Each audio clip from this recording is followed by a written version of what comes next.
as well as different things, different ways you can get involved, you know, continually, plans that we have coming up in the future. So give me just a couple minutes to get some other people in here. Stacy's going to join us today, the Income Movement founder, so it's exciting. And we'll get started.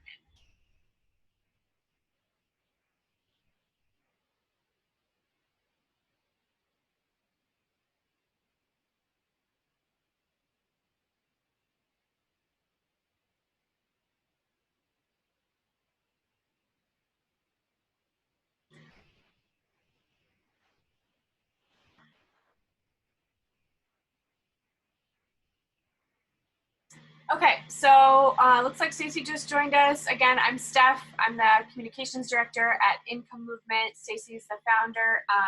So the way this meeting is going to go today, I'm going to cover off on what's happening in Congress currently and kind of just the big picture, as well as what we were doing and busy with over the weekend to try to help have some influence there. I'm going to talk about a few different ways that you can get involved, including a few different petitions. Some phone banking you can sign up for.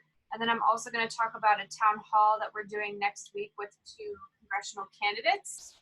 This is going to become a big part of what Income Movement is doing in the future. So that's what we're going to do. And over the course of this week, we're also going to start highlighting a lot of the work that other of our partners are doing in this space as well. So if you guys come back tomorrow, which is Tuesday, March 24th, we're going to start kind of highlighting the work of other organizations as well. The only other thing I'll mention is that we're recording these starting kind of today, and we're going to start sharing them in the Income Movement Slack, as well as maybe on some of the Yang Gang Slacks in the future, so that everyone can kind of listen and learn as they have time for that. So I'll go ahead and get started on the congressional. Oh, if you have any questions, as always, throw them in the chat. We'll get to them at the end. And hopefully we can get all those questions answered. So to sort of summarize what happened over the weekend in Congress, the Senate introduced an emergency bill late last week on Thursday. We covered this off on Friday, but it was obviously a light attendance day for this Zoom meeting. It was Friday, 8 o'clock. So what we're hearing right now is, obviously there's what the press is saying is happening, which is that Democrats are blocking legislation because they want to incorporate certain elements. So it's obviously like a kind of a favorable angle to the Republicans, and there's probably some truth to it, but mostly it seems like, you know, the Democrats just want to get some of their priority policies kind of put into the bill as far as corporate regulation is concerned. What we're hearing about UBI, it hasn't changed much from last week, aside from the fact that it seems like means testing is really going to be a part of the direct payments to people, if any get passed. So means testing, it seems like, is likely to be included. And there's a huge debate over whether or not they will pass any kind of monthly or recurring payment. So once we heard about this, Stacy and I kind of worked over it, mostly Stacy, so thank you to her. Worked really hard over the weekend to get an open letter written and signed to the Speaker of the House, Nancy Pelosi, and the Senate Minority Leader, Chuck Schumer. I'm going to link to that in the chat right now. We had a huge and amazing sort of group of people sign this letter, all from the UBI space. I encourage you to read it and just take a look. And, you know, I can't understate the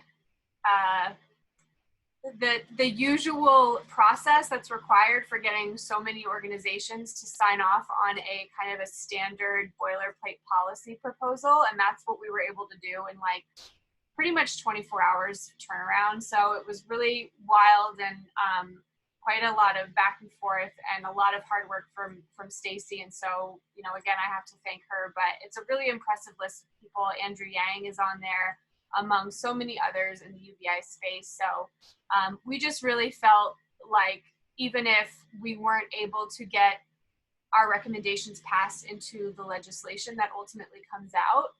We really just wanted to get on the congressional record with this statement, because this is important to us, and I think the amount of people that signed on to it shows just how important this was to the rest of the movement as well. So that was a huge effort over the weekend, and something that I'm personally really proud of, and really grateful to Stacy for all of her guidance. There's also a really great resource that the UBI Center has put together around all the legislation. I'm going to link that in the chat as well. Can I say something real quick about the link that Steph just put in and then I duplicated it because I thought she put a different link in, but that's in the chat, is a place for you to be able to sign the open letter. So there's both a copy of the letter that got sent initially, but it's also a form for you to basically, for citizens to add their name to that as well. I've already sent an update to Pelosi and Schumer with the additional citizen signatures, but I'd like to do that again, since we really thought over the weekend the legislation was going to get passed, and it looks like there's a lot of butting heads right now, which hopefully means that things are going to go more in the direction of people and citizens getting some money. We'll have to see. But we do urge everybody to continue to pass around the signature collection for that open letter. I want to send it again to Schumer, and actually probably open it up to a larger congressional kind of leadership and just key names, and get it to them as well. So tomorrow morning. So if you guys have in your communities, if you want to share that link to say like, hey, add your name to this letter, this open letter that Andrew and others, it's Andy Stern and Andrew Yang and Natalie Foster from Economic Security Project. There's a lot of people that have been working in the basic income space. So Scott Santons is on there, that have been working in this space for a really long time. So definitely it's great to be able to add your name to that list if you can. Thanks. So the most recent doc I put in the chat is, again, the UBI Center policy kind of outline, and they do a really good job of laying out the different policies in a way that you can kind of compare them at a quick glance. It's a really great resource. I highly recommend you check that out, just to get a sense of what's going on. And it's, like I said, very clear, kind of very readable, very easy to compare. So that's kind of what's going on with legislation currently. Again, it's kind of just a waiting game at this point for Congress and the House to pass that emergency legislation. Again, if I said this at the beginning, but for those who are just joining, if you have a question, go ahead and put them in the chat. I just really try to keep questions in the chat to be just considerate of people's time. I know it's late on the East Coast anyway, where I am. So just to keep these efficient, we're going to do them every day. So we'll get into a nice rhythm on Q&A. So the next thing I'm going to have Stacy talk about our phone banking effort, which also kicked off over the weekend, and how you can get involved in that. And Stacy, take it away. Awesome. So we've kicked off the phone banking.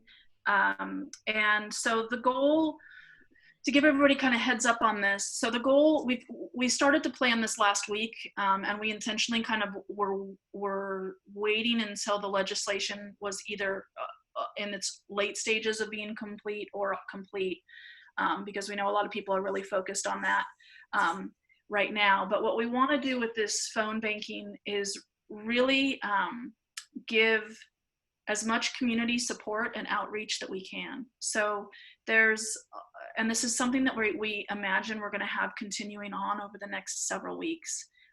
The goal of the phone banking is, we're reaching out mostly to people that are on our own list. So it's people that are either formerly helped do the basic income march, they're Yang Gang, they're a variety of people who are kind of in the basic income world. It's an opportunity for us to call them, to connect, see how they're doing. to give them resources. We have a few different docs of resources that mutual aid and other organizations are pulling together on a regional basis. So we can share some of that information if somebody's really struggling to feed their kids, or they know that things are happening in their community of friends or family that they're struggling. It's an opportunity for us to be able to share some resources. And it's also an opportunity in the calls, we're letting people know what are some opportunities for them to take action to continue to either apply pressure to Congress and like in right now, because that's what makes sense, or other actions that they could take. We're also sharing, as part of the resources, we're letting people know about what Andrew's doing. Give Directly is also doing some direct cash assistance in the US for people who need it immediately. So we want to make sure people are aware of all of those things, make sure they're doing okay. And then that they have they know what kind of actions they can take if they'd like to. And the last piece is really, we have a survey that's pulled together. It's just a few questions, but it's some really important questions related to how COVID-19 is affecting people on the ground. And right now there's not a lot of clear data getting kind of coming together around this. So the questions are around, have you lost a job, or you or anybody in your household lost a job, or had a reduction in your hours, those kinds of financial impacts? Have you been sick? Have you gotten a test if you needed one? What kind of monthly support would you need to be able to cover your bills right now, and things like that. So we think it's really important right now that we actually have some data to give to people. We're coordinating and working with Humanity Forward. We're hoping that this survey or a version of it can be integrated into the work that they're doing right now, as they're having conversations with people who are in need of some initial and immediate assistance, so that we can start amassing that data. Both for politicians to understand, because we think there's a real gap right now in their understanding between who they're targeting with a lot of the legislation to be able to support and the actual needs out there on the ground, but also for media, other nonprofits, anybody that can use that information to be able to target people in their community and get them the help that they need. We want to make sure we can provide that.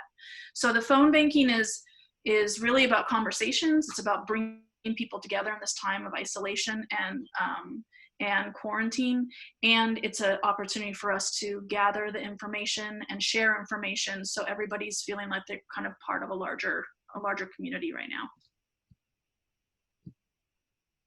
And you don't have to do this if you have experience using ThruTalk, which is the tool that we're using. Drew Corbett, if you guys worked with him as part of the Yang campaign, he's set this all up and he's the support network on this. If you've used this, used ThruTalk before, you don't need to go through a training. We have trainings every single day at 9 a.m. Pacific, noon Eastern, for people to be able to go through. We also have, and then the phone dialer is open from noon to 8 p.m. every day Eastern, 9 a.m. to 5 on the Pacific. I'm going to drop this information into the chat real quick. That'll have the link to the ThruTalk dialer. So if you already know how to use it, you can just hop right on, and as well as a link to the daily training that we have, so that if you need to share that with people in your community, or if you need to attend one, you can.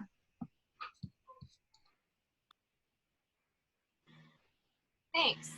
So those links are going to be in the chat in just a sec. The next thing is just kind of reminding everyone about the letter campaign that we still have that's open. We have almost 17,000 signatures, which is really amazing. I also wanted to point out a change.org petition that was started by Natalie from Economic Security Project. They have so change.org sent it out to their list of like 15 million people. So they have almost 500,000 signatures on this petition, and it's for UBI. So I linked that in here as well. Again, it's a change.org petition, and it has an insane amount of people signed on to it. So I encourage you to add your name as well. has a really kind of really personal story from the person who started the campaign about how she's going to be affected in her life. So again, I just encourage you guys to sign it, share it as widely as you can. We're really trying to not only bring sort of everyone in the UBI community together, but also really highlight the work that is happening from a bunch of different organizations, not just ours. And again, you can always go to the Income Movement letter writing campaign at incomemovement.com/COVID19 to sign additional letters or write a new one or share it with your family and friends, all of that. The last thing I wanted to talk about before we kind of get to a Q&A is a town hall that we're doing next week on April 1st. We don't have the time verified just yet, but I'm hoping that we can do it actually in this call. So we can just kind of reframe how we do this call for a dual purpose. The town hall is going to be with two congressional candidates. One is Charles Booker. He's running in Kentucky's for Kentucky Senate, and he's actually running against Mitch McConnell. So I really encourage you guys, even if you don't live in Kentucky, to come to that call. Kira, I love Charles Booker. Yeah, we do too. So we've actually endorsed him officially as Income Movement. So we're really excited for this town hall and for his campaign. Again, he's running against Mitch McConnell, who's the Senate Majority Leader, who has basically blocked any legitimate legislation from coming into the Senate since Trump took office and since the Republicans took control of the Senate. So it's really important just to highlight this race. Right, he's facing a primary first, of course, as we all must if we run for Senate. But anyway, it's just a really important race and a really exciting one for a lot of different reasons, even within the Democratic Party, you know. So I encourage you to come and see what Charles Booker is all about there. We'll also be highlighting Michaela Wilkes, who is running for House of Representatives in Maryland's 5th District. Obviously, she has a primary coming up in June as well. So if you can join either of those, if you can join us in that town hall, we'd really appreciate it. We're going to record it, obviously, and share it as much as we can after the fact. But if you can come and get your questions answered, or just listen to the candidates talk about their platforms and how UBI plays a central role in those, I think that'll be just a really exciting thing to attend. It's our first, and we're going to do many of these as we continue to work with various candidates over the next 6 to 8 months to help encourage a UBI platform kind of nationally. Stacey, and to speak to that a little bit. So we know that right now, one of the things we're already working on the endorsement piece of a kind of slate of candidates that are supporting UBI. And even before COVID, we had talked with the candidates about this idea of having virtual town halls for them so that people from across the country could see and learn about cool candidates and find ways to support them. Of course, now that we're in the situation that we're in with COVID-19 and all of the different social distancing and quarantine restrictions right now, it becomes even more important, and the candidates are very excited about an opportunity to be able to speak to larger groups of people, because as you guys probably can imagine, most of the UBI candidates right now who are running are second tier. They're not the primary ones that like the DNC and the political establishment are supporting.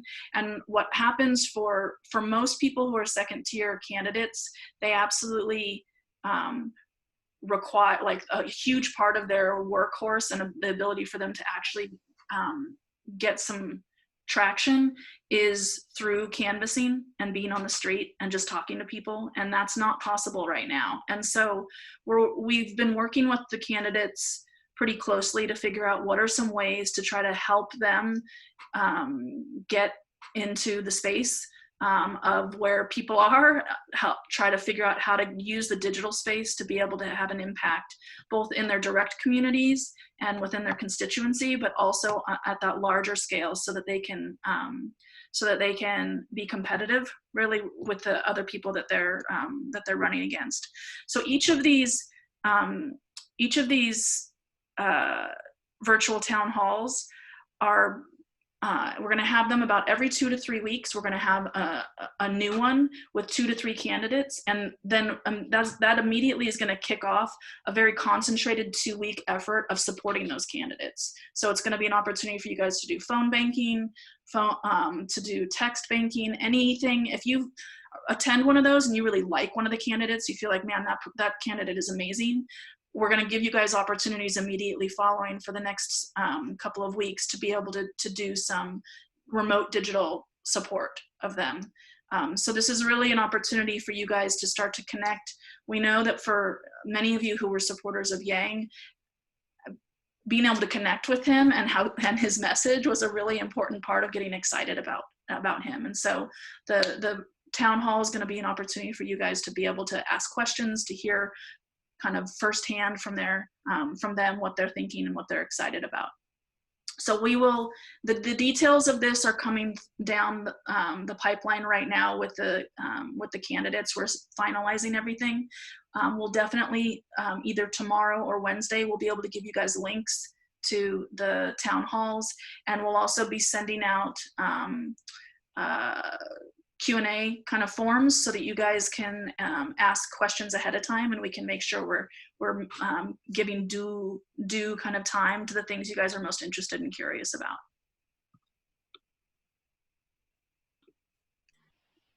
So that's all I had for today's kind of what we're going to talk about today. Tomorrow, like I said, we're going to spend some more time focused on different initiatives by some of the other organizations that we've partnered with, Humanity Forward and a few others, kind of what they're doing and how you can help spread the word about those. So if you want to come back tomorrow, we'll have kind of a new set of stuff to talk about, plus hopefully some kind of vote or passage of some kind of legislation if Congress will do their job. But I guess for now, we'll just open it up to questions. I can also just unmute everyone since we have a little bit of time if y'all want to just kind of throw out any questions you have.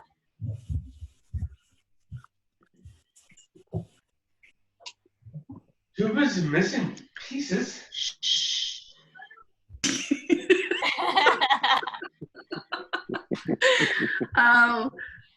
So any questions or thoughts as you guys, I know we're all kind of deep in this, and we're also all having our own experiences right now.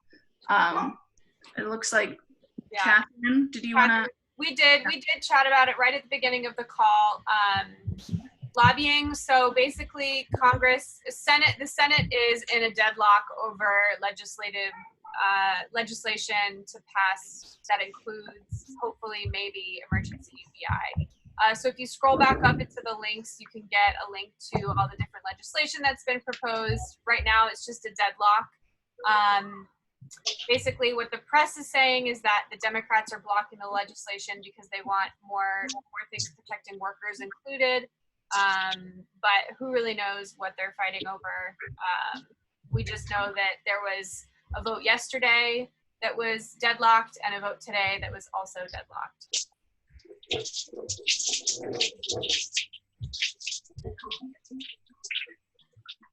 You're welcome. Any other questions? Any other questions? So the biggest things really today, just to recap, are continue to write letters, continue to call your legislators. We have there's also a petition with change.org. As much as possible, things are dragging out in Congress way longer than we thought that they would, and ideally, hopefully, we can just continue to apply that pressure, and we can make sure that we do the right thing right now. That what's really happening right now is that the Democrats are actually putting their foot down and saying we're not going to let this pass if we're not giving cash to people. So we hope that's what's happening. If we can continue to reach out and apply that pressure, we may be able to at least have a little teeny bit of an effect on what's happening.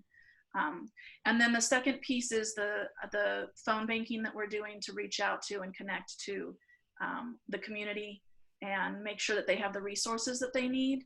as well as starting to gather some information about the state of things on the ground for people, so that we can kind of share that data out with all of the key people, whether it's nonprofits that are helping do some of the work, or press, or local or state or federal legislators, so that they start to understand the real needs of the people.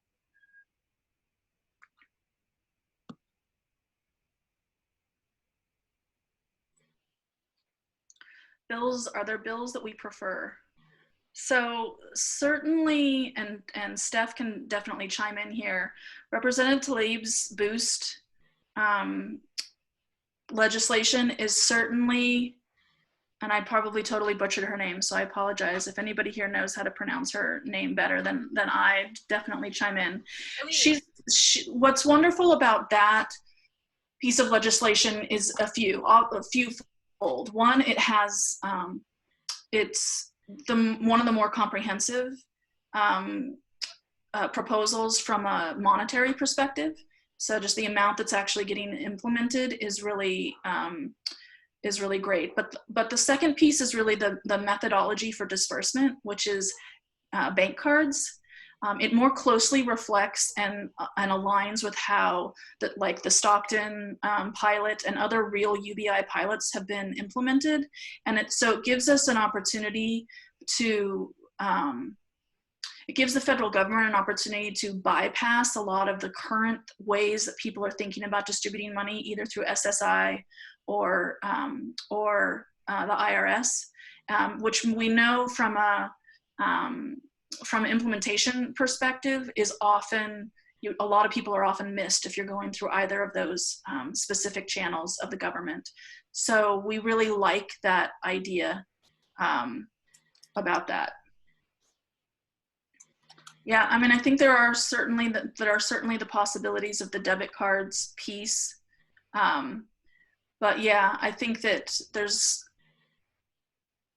what it does do, and I think that is really important, is it allows for people who don't have bank accounts, which we know is actually a large portion of the population that are most at risk and most at need. It gives them the flexibility. So whether you're homeless or in transition or undocumented, or, I mean, there's a lot of ways that you can potentially, and I think that's one of the things that's interesting about hers as well, is that it's not about citizens. It's not defined as kind of firmly as others, and so that's great as well.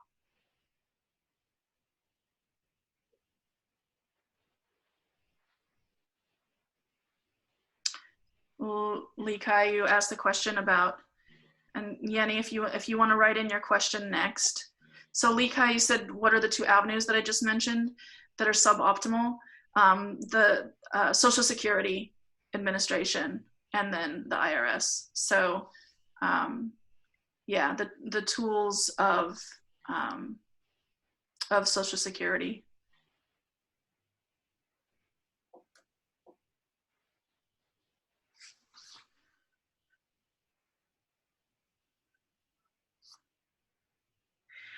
I don't know. I don't know that we haven't. This question is, do you know if the debit cards will be one and issue new ones if lost, expired, or one each month? What's happened in the past, I think, is that certainly what's worked for larger programs like this, it's a single card, and then they just are redistributing, re-upping the money every month. Some programs.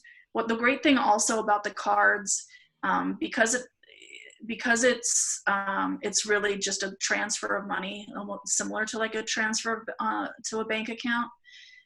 It also allows for the options of adjusting the frequency of that. So if it's $1,000 a month, it could be something that $250 a week lands in those accounts. There's a lot of flexibility in that, which certainly, if we're thinking about a long-term UBI program, it gives a lot of great flexibility to be able to adjust and see what is the right cadence of payments.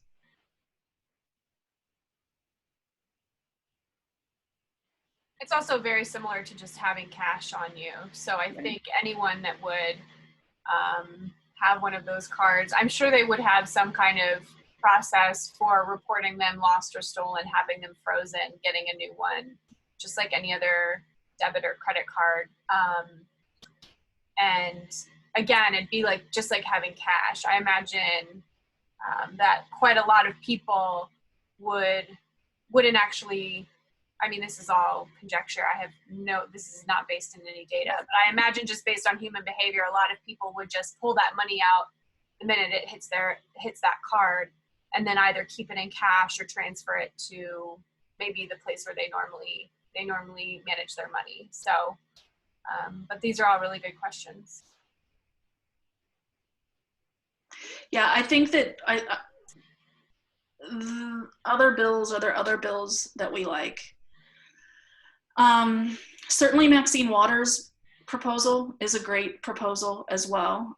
It aligns the universal nature of it, and the amounts and the idea of it being consistent is great as well. I don't know. So Lee Kai is asking, is anyone in this cash distribution space talking about mobile payments in the US the way that they use, for example, M-Pesa in Kenya? I don't know if... I think we're so behind in kind of the rest of the world. Similarly, the way that like mobile technology leapfrogged traditional landline technology in a lot of the rest of the world. So people never got landlines. I think similar things are happening with mobile banking and mobile paying in the rest of the world. That is actually I don't know this for sure, but I would guess that it's actually legislated to be more slowly adopted in the United States because of the power of our financial institutions in our legislative process. So. You ask about the Ryan bill. The Ryan bill. So the Ryan bill is the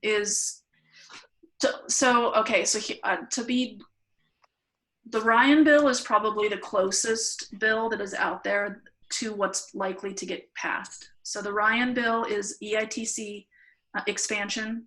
So this is earned income tax credit that then is expanded upon, so more people qualify for it, all the way down to making $0 are qualified under current EITC. That's not the case. You have to have made money in order to get money.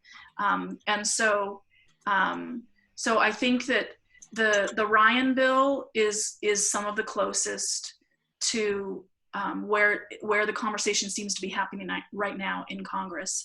We talked about this at the very beginning, but the idea of universality was almost a non-starter. It's a super sad reality for us to have to face, everybody on this call, because the universality is the crux of and at the heart of what we think is so important. But I think that it's really important just to know when we level set our own expectations that very quickly the conversation went from universality to, we know this is going to have to be means tested. Is this a one-time payment or payments over time on a monthly cadence? And that has become a big part of the discussion. The word that we got over the weekend is that a large part of the discussion was solely about, is this a one-time payment, or is it something that's going to happen multiple payments, each month kind of cadence until the crisis is over. So the Ryan bill, which is also supported by Bennett and Booker and Brown in the Senate, and it's Ryan and Ro Khanna in the House. That was legislation pulled together by Economic Security Project, kind of played an important role in that. And they really right now, for people on the call that maybe aren't familiar with them, they've been leading the charge. They kind of in two ways. One, they really helped do basic income pilots. So they helped pay for and organize and strategize the Stockton pilot, as well as the MMT pilot in Mississippi, the Mississippi Mothers pilot. And then in the last 18 months, they really have done a lot of work in the EITC space, thinking about that as kind of a stepping stone towards longer term basic income. And so they were kind of poised and ready to be able to understand what's going on in Congress right now and how can we get something passed. that that is going to at least get as much money as we possibly can into as many people's hands based on the current climate in Congress. So that's just an important thing to note. Economic Security Project has done really great things in that space, and they are the ones who kind of helped usher in, and it's why these proposals by Ryan and Kana were some of the very first to get presented, because they'd already been doing a lot of that work and thinking, and were kind of ready and poised to be able to hand it over. Yeah, there's a lot of chat right now about this, kind of the idea that it'll get passed monthly versus just a one-time payment. I think the one thing I would bet on is that this would get passed, just knowing what I know about what it's like to be held hostage by kind of a conflicting Congress. During like the first 4 years of the Obama administration, Congress was deadlocked and would not pass any budgets. And so the entire federal system was operating under what's called a continuing resolution for like for years and years. I mean, for the 4 years that I worked in one of the federal agencies. And so the agencies had to come together almost monthly, or at the very least quarterly, to fight for their funds and to get Congress to kind of like the money like in piecemeal. And imagine that happening with every single agency. So I kind of see this playing out maybe similar to that, in that Congress doesn't want to give up their control to issue monthly payments, even though they might want to issue monthly payments until the crisis is over. They're going to want the power to approve those every single month, and it's going to be a huge battle, and I think it's going to be one we're going to have to fight. But we're certainly kind of willing to do that, for better or for worse.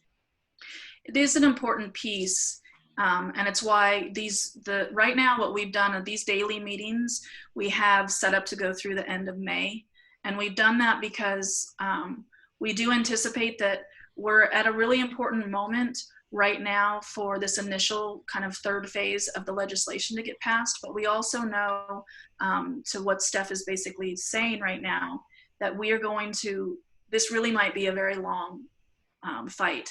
And we also know that what's happening, that there's a lot of governors, and there's kind of state level and even city and municipality level work that's happening right now to try to close the gap of the kind of limited scope of what's happening federally. So we imagine that there's going to be a lot happening even after this drops that we can be doing to try to help make sure that that this isn't the end of it. And it's one of the reasons why when we're doing we talked about this a few minutes ago, but it's one of the reasons why when we're doing the phone banking and talking to people, we have this survey where we're asking people how things are going for them right now. That it's really amazing what happens when we have good data. And of course we all love the data. We all come from that perspective of like data and math and let's back it up. But it really is an important piece to be able to look at and understand what is really happening to people on the ground, so that we can use that data to push through reports, through op-eds, when we share that data with other people, like really continue to push and drive home what it is that we know needs to happen, which is more money needs to be going to the people. So we're really trying to coordinate all of these things kind of together, and knowing that this is a long haul. It feels like a sprint right in this moment, and it is. I think we're going to have these milestones and markers for important legislation, and right now is an important one for sure, and it's going to be ongoing. And so it's why we want to make sure we're kind of all here together as often as you guys want to be. Steph and or I will be here together pretty much so every day to be able to connect with you guys and keep you kind of up to date.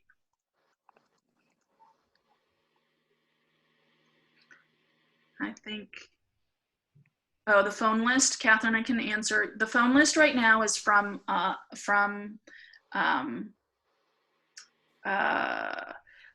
it's basically the income movements list. So right now it's people that are either supporters of basic income in general, that were part of the march, the organizing march that happened in October. They took the Yang Gang census. It's kind of just a amalgamation of a lot of different resources. So right now, that's what it is. The goal is to expand that out, to be able to start connecting with, we have relationships going with other social justice organizations right now who have lists as well. And so we want to be able to, people like Poor People's Campaign or Justice Collaborative, Black Lives Matter, the people that we're building these relationships with, we want to be able to continue to have those conversations, kind of expand out those conversations as well.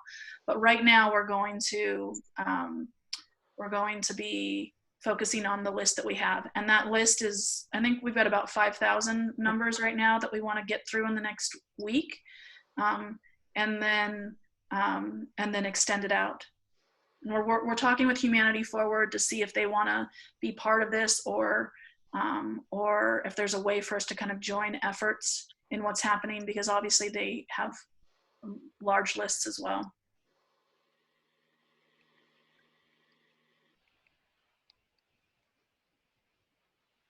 Alex, no. 0% chance. I figured it out. So we don't have the time. I saw your comment earlier, Catherine. We don't have the time to do that now.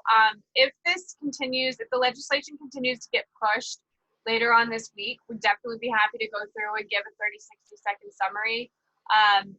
Right now, I think it's what is most helpful is to focus on 4 things. And this is kind of what I tell everyone when I kind of talk about what we're pushing for UBI-wise in terms of how the bills are proposed. One is the amount of payment, right? So is it, some people are proposing $1,000, some people are proposing up to $4,000. Where Income Movement really stands is that $1,000 per adult and $500 per child is the bare minimum. So that's the first thing, right? Is the amount of the payment. Is it substantial? The second thing we're looking at, is it means tested? So this is, are there income ceilings or floors? Or are there other criteria? Are there forms people are going to have to fill out to be able to qualify? Does it look at their 2018 tax data? All of those kinds of things. So that's another one. And for that, we want it to be as universal as possible. So we want money to go to as many people as possible. So if the legislation gets passed that has an income ceiling, like we're obviously, that's not ideal case, but if it's a $500,000 income ceiling versus a $100,000 income ceiling, like that, we can play within that space. Third is the distribution. So how the payments are being made. This is what we talked about earlier in the call with regards to the Social Security Administration, using the IRS, or using some other kind of more innovative method like a debit card, right? So obviously the easier this money can get sent out and the less like government kind of server processing needs to happen, the better. And then finally, the fourth is duration. So a lot of the different bills propose different kind of triggers for when the payments would stop. We want them to be tied to both public health and also the economy. Meaning we don't want it to just end when the Health and Human Services Department says the crisis is over, because the economic impacts will lag far behind the public health crisis. So we want it to be tied to both public health and economy. Some of the bills have proposed unemployment rates. Some of them have proposed, other macroeconomic triggers. But we don't feel strongly that it should be one or the other, or that it should be this X% of unemployment, but just that's kind of something that's thought about. So we are thinking about this more generally as we try to kind of bring in a big group of UBI advocates. And that's how we kind of encourage you to do it too. Like, advocating for one policy isn't going to make that policy win. Advocating for those 4 things is going to be like the way you can fight for these bills that supports them without saying, I don't like that. Because that's what we're trying to avoid, right? We're trying to avoid people saying, I don't like Tim Ryan's bill because that translates to Congress as I don't support UBI. So what we want is to kind of broaden the language a little bit and say, I really like Ryan's bill, and I would add XYZ. So the yes and argument instead of the no but or yes but or any of those other kind of ways you might talk about policy.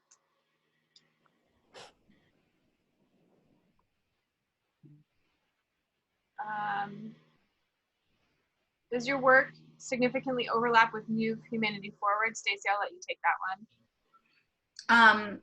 I think fundamentally, for sure. I mean, we've been working with them, and I don't think, I mean, from our perspective, I think there's a lot of overlap in a lot, especially a lot of the organizations that have sprung up via the Yang Gang kind of regional areas and things like that. I think from our perspective, there's so much work to do and there's so much need that that we want to just make sure everybody's coordinated and that as much as possible we're minimizing duplication of efforts. It's kind of why, you know, some of the great things that they're working on, we want to point people to that rather than try to do some of that work, right? And obviously for a lot of the volunteers, you may be working on multiple things across different organizations, which is totally cool and from our perspective important. It's important for a lot of reasons. Some is like we want everybody to do the things they're excited and interested in, but also we know that I'm sure from your guys' experience working for the Yang campaign, having the volunteers themselves help with the continuity across all of the efforts. You know, you guys are actually, when you're down in, you know, on the battlefront doing the work, you're understanding what's going on. In some ways, a lot of the time better than some of the kind of managers up above at HQ, either at the campaign side or even for us. And so for what we want to make sure is happening is that there's a lot of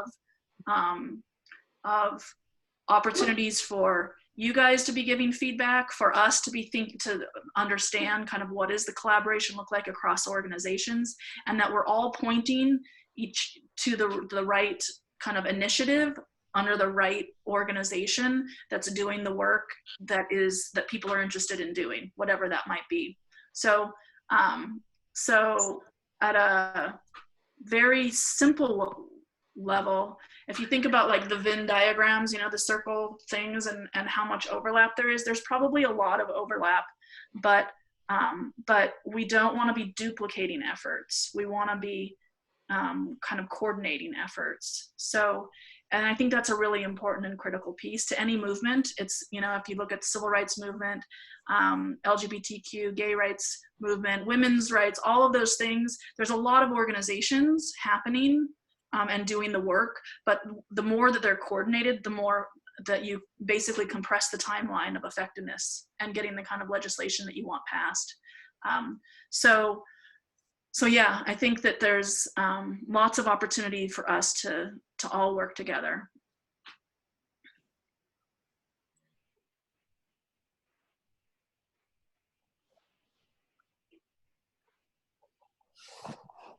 Where are we primarily organizing? Yeah, I guess like you're having these conversations with us, but I imagine there's like a working group where you're actively sharing information with each other. Is it productive for anyone here to join anything else, or is this a productive place to learn? Yeah, Income Movement has its own Slack that that has different initiatives and where we're posting regular announcements and actions that people can take, as well as just kind of, we do a weekly update of like, here's all the stuff that happened this week and here's the things we're about to kick into next week. So that's certainly a place. And if you go to incomemovement.com volunteers and sign up there, the funnel will get you basically to a Slack invite and get you tagged properly in our system. So you're also getting, we use emails sometimes for our volunteers just for really important things like, hey, here's some important things to get on your radar around actions or specific needs that we have that we could use support on. So that's where a lot of the conversations are happening as well, in a kind of day-to-day. but I'm trying to as much as possible. And Yenny's been really helpful on this and Liz, and as well as Chelsea Wilkinson. There's a few people that are on both, as well as myself. I'm on both also. That are people who are helping bridge that information. So I really appreciate Yenny almost every day is like, okay, well, what about this? And so, you know, the help of people who are keeping an eye on both and helping with that communication is awesome as well.